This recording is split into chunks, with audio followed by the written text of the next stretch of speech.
Okay, so one of the first ways that we can find a limit analytically or with algebra is basic, just plug in a value.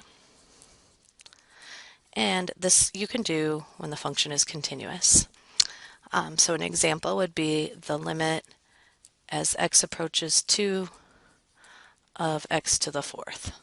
It's a continuous function, so I can put in 2 to the fourth, and 2 to the fourth is 16, and that would be the value of my limit. The limit as x approaches 3 of 2x minus 1. Again, this is a linear, so it's continuous. So I can plug 3 in for x, so 2 times 3 minus 1 gives me 5. That's the value of the limit. It's also the function value. So this plugging in the value works if the function value and the limit would be the same, so a continuous function.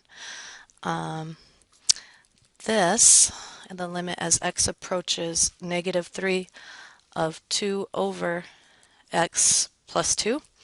This function is not continuous, but it's only has a discontinuity at negative 2, so I can still just plug in negative 3 because it's continuous here. So the only spot that it wouldn't work, we don't have to worry about on this one.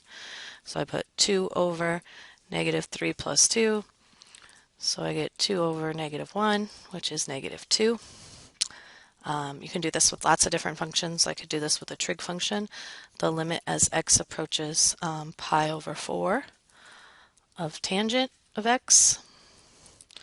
So that means I would take the tangent value at pi over 4, and using my unit circle, I know that that equals 1.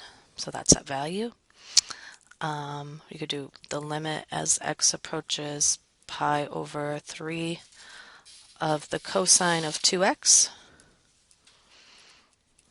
So if I plug that in, I get the cosine of 2 times pi over 3, which is the cosine of 2 pi over 3, which is negative 1/2. And that's how you just plug in values. If you can plug in a value, that's what you do. There's not any harder algebra as long as you can just plug in the value. In a different video, we'll look at when you can't plug in the value.